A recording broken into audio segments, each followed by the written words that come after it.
कहानी की शुरुआत में जुवो नेम के लड़के को दिखाया जाता है जिसे गेम खेलना बहुत पसंद है। जब मॉर्निंग में उसकी नींद खुलती है तब वो घर पर अकेला था क्योंकि उसके पेरेंट्स बाहर गए थे और उसकी सिस्टर भी घर पर नहीं थी। फिर जुवो अपने फ्रेंड्स के साथ ऑनलाइन गेम खेलने लगता है। तभी उसका एक फ्रेंड उसे बताता है कि टीवी पर एक बहुत ही अजीब न्यूज चल रही है। तभी जुवो हाथों हाथ टीवी ऑन करके देखता है और वो न्यूज चलाता है। पर जैसे ही वो न्यूज चलाता है तो टीवी का नेटवर्क चला जाता है। इसकी वजह से जुवो वो न्यूज नहीं देख पाता। फिर तभी जुवो को अपने घर के बाहर से लोगों के चीखने चिल्लाने की आवाज सुनाई देती है और अचानक से न्यूज भी चालू हो जाती है।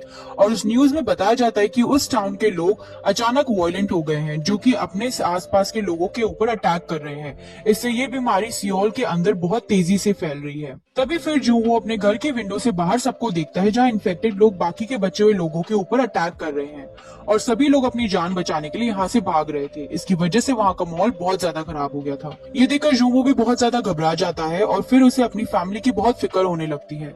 फिर अचानक से जुवो के अपार्टमेंट में उसका एक पड़ोसी लड़का घुस आता है जो कि बहुत ही ज्यादा घबराया हुआ था। तभी जुवो अपने टाउन की सिचुएशन देखते हुए इसे अपने अपार्टमेंट से निकाल लेता है क्योंकि अभी जुवो को पता नहीं है कि बाहर क्या चल रहा है। फिर वो लड़का जुवो का बाथरूम यूज करने की रिक्वेस्ट करने लगता है तो जुवो उसे हाँ कर देता है। तभी उसे टीवी के न्यूज से पता लगता है कि जो लोग भी उससे इन्फेक्टेड हो रहे हैं उसकी आंखों में से ब्लीडिंग स्टार्ट हो जाती है और कुछ समय बाद ही उनकी हरकतें बदल जाती है और इतनी देर में वो लड़का भी बाथरूम से बाहर आ जाता है। उसके साथ भी वही होता है जो कि न्यूज में बताया जाता है। तभी वो इन्फेक्टेड आदमी अब जुवो पर अटैक कर देता है, पर कैसे न कैसे करके जुवो से अपने अपार्टमेंट से बाहर निकाल देता है और दरवाजे को लॉक करके उसके आगे फ्रिज रख देता है ताकि कोई भी इन्फेक्टेड आदमी अंदर ना आ पाए। फिर जुवो अपनी फैमिली से कांटेक्ट करने की कोशिश करता है। तभी उसे उसके पेरेंट्स की तरफ से उसके मोबाइल पे मैसेज आता है। वो जुवो को बताते हैं कि हम बिल्कुल ठीक है। ये जानकर जुवो को बहुत सुकून मिलता है। अब रात हो जाती है और फिर जुवो अपनी फैमिली पे मोटिवेशन के लिए एक स्टिकर चिपकाता है जिसमें लिखा होता है कि मैं आखिर तक सर्वाइव करूंगा। इस तरह उसका पहला दिन बीत जाता है और जब जुवो सोशल मीडिया पर स्क्रॉल कर रहा होता है तब उसे कुछ ऐसी पोस्ट दिखाई देती है जिसमें लोग अपनी फोटो के साथ रेस्क्यू करने की मदद मांग रहे थे। इसके बाद जुवो भी ऐसा ही करता है। वो अपनी लोकेशन के साथ अपनी पोस्ट को अपलोड कर देता है। जुवो यहाँ अकेला था तो वो टाइम पास के लिए गेम खेलने लगता है, पर नेटवर्क चले जाने की वजह से उसके गेम बंद करना पड़ता है। तभी उसे बाहर से गोली चलने की आवाज सुनाई देती है। वो चेक करने के लिए विंडो पर जाता है और वो देखता है कि एक लेडी पुलिस एक इन्फेक्टेड को शूट कर रही है और तभी उसकी गोलियां खत्म हो जाती है और वो इन्फेक्टेड उस लेडी पुलिस ऑफिसर पर हमला कर देता है और वो उसे उन सभी इन्फेक्टेड लोगों के पास ले जाते हैं। ये देखकर जुवो उसकी हेल्प करने की सोचता है, पर तभी इन्फेक्टेड लोग उसे मार डालते हैं। तभी उसे बहुत गुस्सा आता है। फिर एक इन्फेक्टेड आदमी उसके घर का दरवाजा तोड़ देता है और अंदर आ जाता है। तभी जुवो अपनी जान बचाने के लिए अपने घर की रेलिंग पर लटक जाता है और जुवो को पकड़ने की कोशिश में वो आदमी नीचे गिर जाता है और वो मर जाता है। तभी जुवो देखता है कि अब वो लेडी पुलिस भी इन्फेक्टेड हो चुकी है। फिर जुवो जब रेलिंग से उस पर अपने अपार्टमेंट में जाता है तो देखता है कि फ्रिज में पड़ा सारा खाना नीचे गिरकर बर्बाद हो गया होता है और ये देखकर जुवो बहुत दुखी हो जाता है क्योंकि उसके पास खाने पीने की सभी चीजें अधिकतर बर्बाद हो चुकी थी। इसके बाद जुवो अपने विंडो को भी कवर कर लेता है। फिर जुवो अपने रूम के अंदर टाइम स्पेंड करने लगता है और ऐसे ही 10 दिन गुजर जाते हैं। इसके बाद उसके पास खाने वाली चीजें खत्म हो जाती है, यहाँ तक कि उसके पास पीने के लिए भी पानी नहीं था और वो खाने पीने का सामान लेने बाहर भी नहीं जा सकता था क्योंकि बाहर इन्फेक्टेड लोग उसका इंतजार कर रहे होते हैं जो उसे इन्फेक्टेड कर देंगे। अब जुवो घर में अकेला रहकर बोर हो जाता है और ज्यादा समय से भूखे प्यासे रहने की वजह से उसे हेरोइनिज्म होने लगता है। एक दिन उसे ऐसा लगता है कि घर फैमिली वापस आ चुकी है और वो सभी लोग सेफ हैं। इससे जुवो को बहुत अच्छा लगता है और अगले ही वक्त उसे ऐसा लगता है कि वो सब उसका हीरोइनिज्म होता है। इससे जुवो अपनी फैमिली की चिंता होने लगती है क्योंकि नेटवर्क नहीं होने की वजह से उसने कई दिन से अपनी फैमिली की चिंता होने लगती है। फिर उसे अपनी फैमिली का वॉइस मैसेज आता है। सुनने के लिए वो अपनी बालकनी में लटक जाता है क्योंकि उसके घर में नेटवर्क नहीं आ रहा होता। उस मैसेज से पता चलता है कि उसकी फैमिली पे भी कुछ इन्फेक्टेड लोगों ने अटैक कर दिया होता है। इससे जुवो को बहुत दुख होता है और गुस्से में आकर घर का सारा सामान तोड़ने लगता है। इसके बाद वो इन्फेक्टेड लोगों को भी मारने लगता है क्योंकि इसकी वजह से ही उसे अपनी फैमिली को खो दिया। अब उसकी आवाज से सारे ज़ॉम्बी वहाँ आ जाते हैं। तभी जुवो वहाँ से भाग जाता है। फिर ऐसे ही धीरे धीरे 20 दिन और गुजर जाते हैं और समय के साथ साथ सिचुएशन और भी खराब होने लगता है क्योंकि इन्फेक्टेड लोगों ने चारों तरफ तबाही मचा रखी थी और इसकी वजह से हर जगह का बिजली पानी बंद हो गया था। अब जुवो अकेले रह के परेशान हो गया था, इसलिए वो एक दिन सुसाइड करने का फैसला लेता है। तभी कोई उसके फेस पर लेजर लाइट से पॉइंट करता है। फिर जुवो समझ जाता है कि उसके अलावा कोई और भी जिंदा है, इसलिए अब वो खुद को वहाँ से नीचे उतारता है और फिर विंडो से देखने पर उसे पता चलता है कि सामने वाली बिल्डिंग में भी कोई लड़की है जो कि उसके जैसे ही है और अभी जिंदा है और इसका नाम यूबिन होता है। इसके बाद ये दोनों एक दूसरे से बात करना शुरू करते हैं और धीरे धीरे इनके बीच दोस्ती शुरू हो जाती है। अब इनके पास पीने का पानी खत्म हो गया था और फिर ये लोग बारिश का पानी पी के अपना काम चला लेते थे। जब यूबिन को पता चलता है कि जुवो के पास कुछ खाने के लिए नहीं है तभी यूबिन ने केबल में में बॉल बांधकर उसके पास फेंकती है, जिससे वो जुओं के पास खाने की सप्लाई कर सके, लेकिन वो बॉल नीचे गिर जाती है। तभी जुओं जैसे ही खाना शुरू करता है तभी एक इन्फेक्टेड फायर फाइटर यूबिन के अपार्टमेंट से लटकी केबल को पकड़ लेता है, जिसे यूबिन ने जुओं के अपार्टमेंट की तरफ फेंका था। पर वो नीचे गिरी थी। उस केबल को यूबिन ने एक केबल में बांधा था और जब इन्फेक्टेड आदमी उस केबल को खींचता वो टेबल सीधा आकर यूबिन को लग जाती है और यूबिन नीचे गिरकर बेहोश हो जाती है।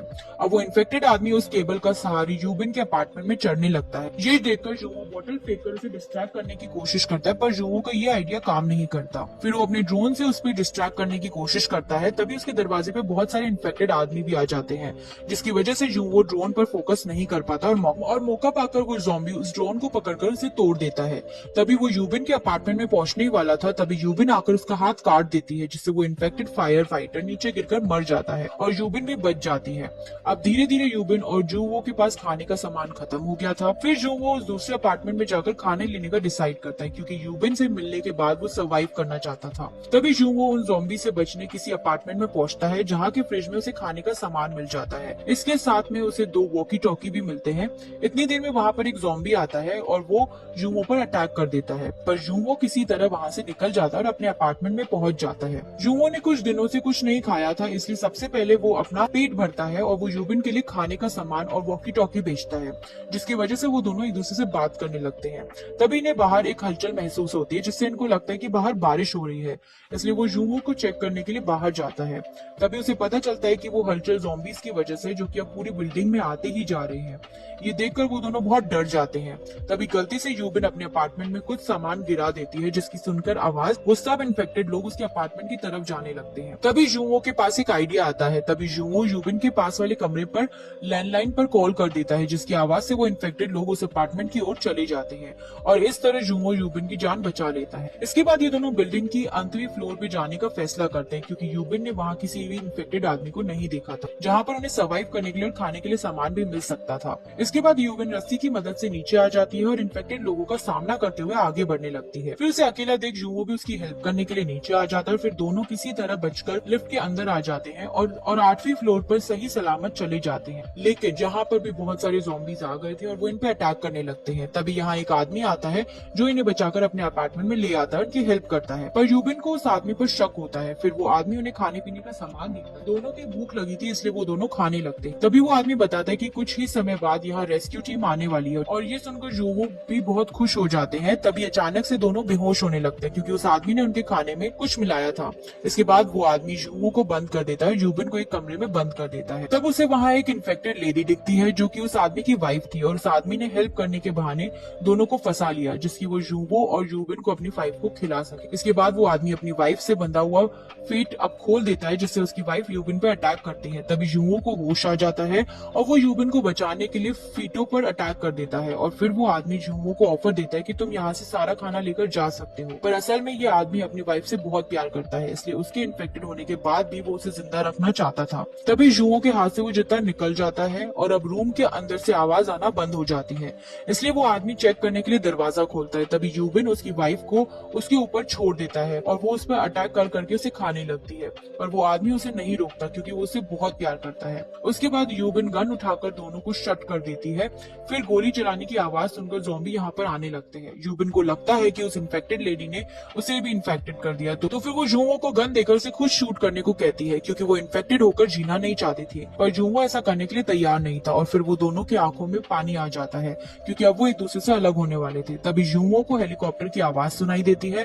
तभी खिड़की से देखने पर दोनों हेलीकॉप्टर नजर आता है, जिससे दोनों खुश हो जाते हैं और उन्हें सर्वाइव करने की एक और उम्मीद मिल जाती है। इसके बाद जुओ और यूबिन रूफ टॉप पर जाने के लिए निकल जाते हैं, जिससे रेस्क्यू टीम उनको देखकर उनकी हेल्प कर सके। पर तभी इनके पीछे सब इन्फेक्टेड लोग आ जाते हैं।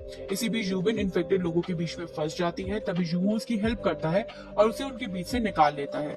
उसके बाद वो यूबिन को रूफ टॉप पर जाकर रेस्क्यू टीम को सिग्नल देने के लिए बोलता है। इससे रेस्क्यू टीम को पता चल जाता है कि बिल्डिंग में कोई सर्वाइवर भी है। तभी यूबिन रूफ टॉप पर जाती है, पर यहाँ उसे कोई हेलीकॉप्टर नहीं दिखता।